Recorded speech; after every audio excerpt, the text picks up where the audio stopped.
माहिती पूर्ण झालंय. एबी फॉर्मचंही वाटप सुरू झालं. हो,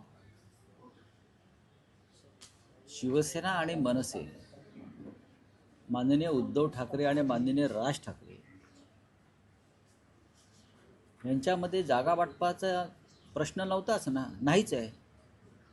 आणि कालपासून बैठका मेळाव्यानं सुरुवात झाली. काल माननीय उद्धव साहेबांनी सेना भवनामध्ये शाखा प्रमुख पदाधिकाऱ्यांचा मेळावा घेतला. आज राज ठाकरे यांचा रंगशारदामध्ये मेळावा. आम्ही कामाला लागलेलो आहोत, कामाला लागलो आम्ही. कार्यकर्ते कामाला लागले, कार्यकर्ते एकत्र काम करत आहेत, त्यात काय. पण राऊतसाहेब, जी माहिती मिळते आहे, आता तुम्ही म्हणाल की सूत्र नेमकी कोण आहे, पण आमचा दोन्ही पक्षातल्या सगळ्याच राजकीय पक्षातल्या कार्यकर्ते नेत्यांशी संवाद असतो. दोन्ही पक्षामध्ये म्हणजे शिवसेना उद्धव बाळासाहेब ठाकरे पक्ष आणि महाराष्ट्र नवनिर्माण सेना पक्ष या तिकीट वाटपावरून प्रचंड नाराजी पक्षांतर्गतच आहे. मनसेत म्हणणं असं आहे की त्यांना ज्या जागा हव्या होत्या, विजयाची हमी असलेल्या किंवा जी जागांची संख्या येते त्यावरून नाराजी आहे. आणि शिवसेनेत ज्या उमेदवारांना प्राधान्य किंवा ज्या उमेदवारांची अशी शिफारस केली होती, जागा मागितल्या होत्या, त्यांना मिळाल्या नाही, त्यामुळे प्रचंड नाराजी आहे. आणि दोन्ही ठाकरेंपुढे आव्हान असेल ही नाराजी शमवणं आणि बंड होऊ नये यासाठी प्रयत्न करणं. जेव्हा दोनपेक्षा जास्त पक्ष एकत्र येतात आणि जागांची देवाणघेवाण होते, त्याच्यामध्ये ज्यांच्या जागा जातात अशा सगळ्याच पक्षांमधले त्या त्या प्रभागातले जे प्रमुख लोक असतात, जे इच्छुक असतात, ते अस्वस्थ होणारच. मग ते काँग्रेस पक्षात असतील, राष्ट्रवादी काँग्रेस पक्षात असतील, शिवसेनेमध्ये असतील, शिंदे गटामध्ये असतील, भाजपमध्ये असतील. अजित पवार स्वतंत्र का लढत आहेत? त्यासाठीच लढत आहेत. पण कार्यकर्त्यांना समजावून सांगून ही लढाई महाराष्ट्राची, मुंबईची आहे. आणि कार्यकर्ते 100% माननीय उद्धव ठाकरे व राज ठाकरे यांचं ऐकतील. तरीही कोणाला असं वाटतं की नाही, माझ्यावर अन्याय झाला, थोडाफार तो राग व्यक्त करतो आणि त्याला राग व्यक्त करण्याचा पूर्ण अधिकार आहे. पण आतापर्यंत असं कुठे झालं आहे असं उघडपणे ते दिसत नाही मला. तुमची सूत्र सांगतायत, त्या सूत्रांशी आम्ही चर्चा करू की तुम्हाला कुठे दिसलं सगळं. पण संपूर्ण महाराष्ट्रामध्ये आणि मुंबईमध्ये या क्षणापर्यंत लोक काय रस्त्यावरती आलेले नाही आहेत ना. जसं शिंदे गटात चाललेलं आहे, ठाण्यात, मुंबईत राजीनामा सत्र सुरू आहे, तसं अजूनपर्यंत आमच्याकडे कुठे दिसत नाही. आम्ही कार्यकर्त्यांना विश्वासात घेऊन प्रत्येक गोष्ट सांगण्याचा प्रयत्न करतो. राऊतसाहेब, पण उमेदवारी अर्ज दाखल करण्यासाठी अजूनही 48 तास आहे ना, उद्याचा दिवस आहे ना. हातात आहेत.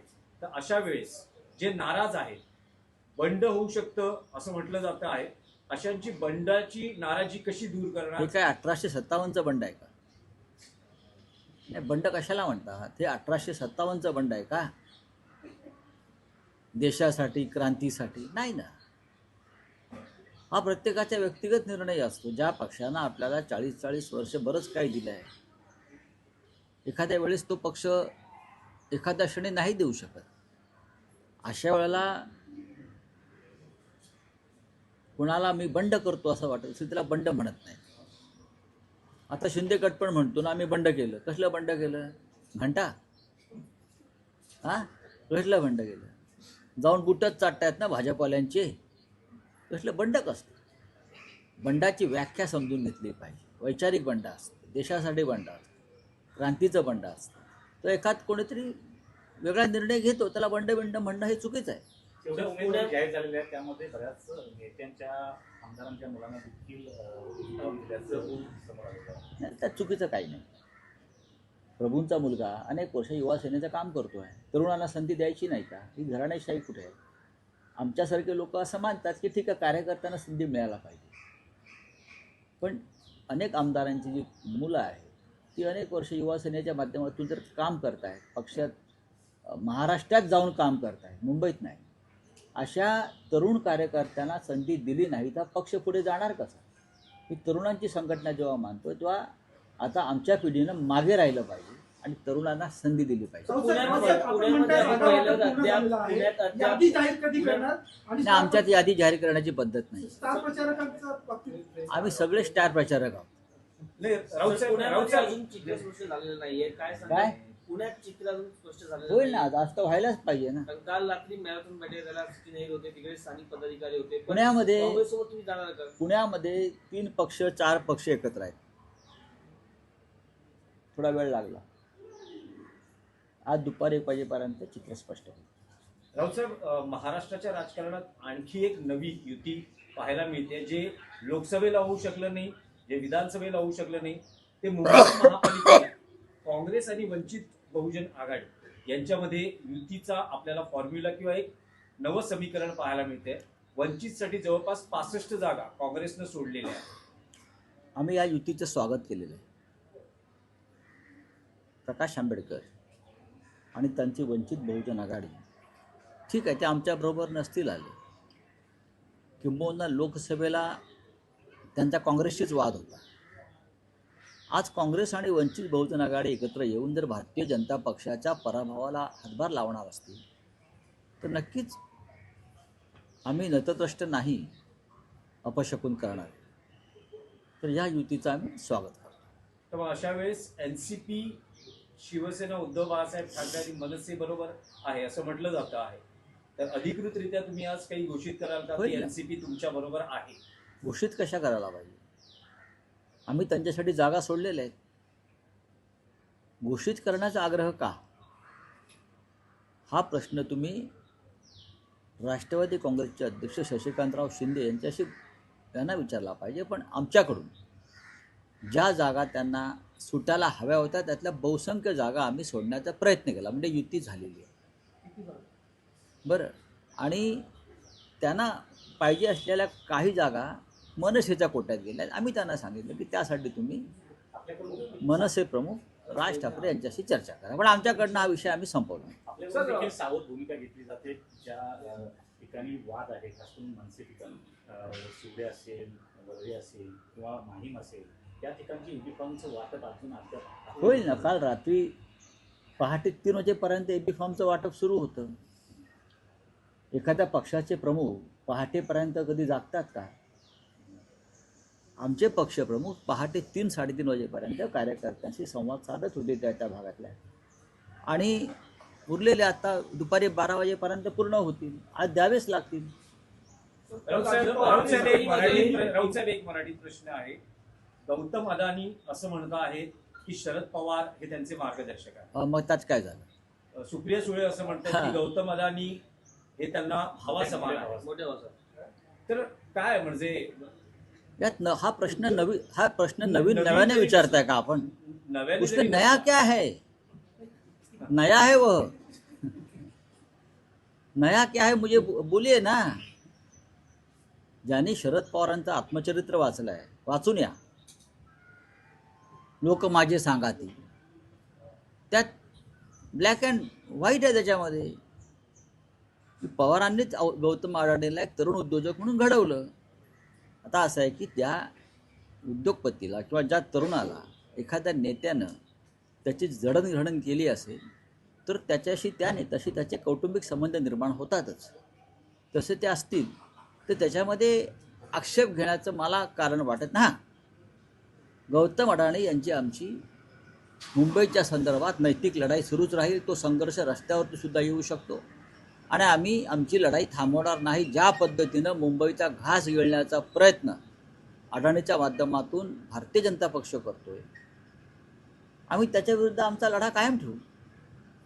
त्याच्यामध्ये कोणी येतील ते येतील, आलात तर तुमच्यासोबत, नाहीतर तुमच्याशिवाय. ज्यांना मुंबईविषयी प्रेम आहे, मराठी माणसाविषयी प्रेम आहे, ते गौतम अडाणीच्या या राक्षसी वृत्तीला विरोध करतात. नाही, पण मग मुंबई- तुम्ही हेच वारिस आवाहन- पठाण असं म्हणताय की नाही, हेच मुंबईची आवाहन- महापौर ही इजात नाही. घालणारी बुरखाधारी काल झाला विषय. ते पवारांनी नाही, पण तुम्ही हेच आवाहन शरद पवारांना कराल का आव्हान- मुंबई वाचवण्यासाठी? बघा की माननीय आव्हान नाही म्हणत साहेब, आवाहन. बघा, Yes. राजकारण तुमच्यापेक्षा जास्त मला कळते मिस्टर. हा विषय अनेकदा झालेला आहे. आमच्या अनेक आंदोलनात ते सहभागी झालेत त्यांचे लोक. धारावीच्या आंदोलनात ते आलेले आहेत. आम्ही आमचं काम करत असतो. ज्यांना यायचं आहे ते येतील, आमची लढाई मुंबईची. ज्यांना मुंबई महाराष्ट्रात राहावी असं वाटत असेल ते सर्व घटक येतील. ॲडव्होकेट प्रकाश आंबेडकर येतील, कम्युनिस्ट येतील, आलेलेच आहेत. शेतकरी कामगार पक्ष आलेला आहे, काँग्रेस पक्ष आलेला आहे. अजून कोण पाहिजे? भारतीय जनता पक्ष अडाणींचा आणि व्यापाऱ्यांचा मिंधा पक्ष आहे. ते येणार नाही. त्यांचं राजकारण थैलीचं राजकारण आहे. इथून थैल्या उचलायच्या आणि दिल्लीत नेऊन द्यायच्या. याच्या पलीकडे त्यांचं काम नाही. ते सर, पवारांना सर, मेंटॉर मी- म्हणतात, परंतु मोदी शहाना कधी आपल्यापर्यंत मेंटॉर म्हटलेलं नाही. मग त्याचा आपल्याला आनंद पाहिजे की आपला एक मराठा स्ट्रॉंग मॅन गौतम अडाणीचा मेंटॉर आहे, याचा आनंद वाटला पाहिजे आपल्याला. हां, ते गौतम अडाणींना मोदींना मेंटॉर म्हणत नाहीत, पवार साहेबांना मानतायत. मतभेदा पलीकडे जाऊन याकडे तुम्ही पाहायला पाहिजे की पहा, सर, शिवसेनेला अजित आनंद पवार आहे. ने लय आमचा आनंदाचा प्रश्न नाही. सर, दिल्ली में जाना चाहेंगे सर. दिल्ली में पुण्यामध्ये एक सवाल. जवळपास सर, अजित पिंपरी पवार ने असेल किंवा कल मराठी पुन्हा मराठी होती, सर. चितपट के लिए घोषणा की. हाँ? एनसीपी शरद पवार और अजित पवार साथ में आ रहे आज हैं पुणे पुन्हा में. पीसी घेऊन ते घोषणा यहाँ करत आहेत. मुंबई में आप बोल रहे हैं आपने जगह छोड़ी है शरद पवार के लिए, क्या कहना चाहते हैं? देखिए, ये पिंपरी चिंचवड़ का तक सीमित मुद्दा है. पुणे में उनका अलायंस नहीं हो रहा मेरे हिसाब से. पिंपरी चिंचवड़ में हो रहा है. अब जवाब उनको देना है ना. आप बीजेपी के साथ जा रहे हो, जवाब अजित पवार को देना है, बीजेपी को, उनके बॉस अमित शाह को. जिस शरद पवार जी के साथ बीजेपी लड़ रही है उनके साथ आप अलायंस कर रहे हो, तो उनको जवाब देना पड़ेगा अमित शाह को. हाँ, और जिस बीजेपी के साथ आपका विरोध रहा हमेशा, तो एनसीपी बीजेपी के साथ जा रही है, तो जवाब देना पड़ेगा पवार साहब को. आप उनसे सवाल पूछिए. सर, कल आपने कहा 3 बजे तक उद्धव ठाकरे यूनिफॉर्म बांटने की दे रहे थे लोगों को. उसमें कुछ मतभेद हुई दो नेताओं के बीच में, मनमुटाव हुआ और एक नेता मीटिंग छोड़ के चले गए. क्या कहें? आपके पास बहुत बड़ी खबर है. मैं पार्टी का नेता हूँ, मेरे पास खबर नहीं है. हाँ, ये अंदर की बात आपके पास कैसे आती है? नाही, राऊत साहेब, हाच मराठीत प्रश्न आहे. असं काही झालेलं नाही. मातोश्री एबी फॉर्म वाटपाच्या वेळेस काही नाराजी नाट्य दिसून आलं. वरुण सरदेसाई आणि अनिल परब यांच्यात हे नाराजी नाट्य होतं. श्रीकांत सरवळकर यांच्या मी नावाला अडीच वाज- तिकीट दिल्याचा मी 2:30 वाजेपर्यंत उद्धवजींच्या संपर्कात होतो. माझ्या कानावरती असं काही आलं नाही. माझ्या कानावरती असं काही आलेलं नाही. तुमच्याकडे जर अंदर की बात असेल तर मला माहिती नाही. माझ्याकडे असं माहिती नाही. चला, धन्यवाद. कल सर उद्धव ठाकरे ने शिवसेना भवन में लोगों से बातचीत करते हुए कहा कि दो जो गुजराती मानुस हैं वो गुजराती हैं, वो मुंबई को निकल जाएंगे, इस तरह से बयान दिए. उसमें नई बात क्या है? बार बार उद्धव जी ये बात करते आए. 2 बेच रहे हैं और 2 खरीद रहे हैं, लेकिन मुंबई का सौदा हम नहीं होने देंगे. चाहे आप कुछ भी करो, हम जान की बाजी लगाएंगे, लेकिन मुंबई का सौदा हम नहीं होने देंगे. यही हमारा एजेंडा है इस बीएमसी चुनाव का.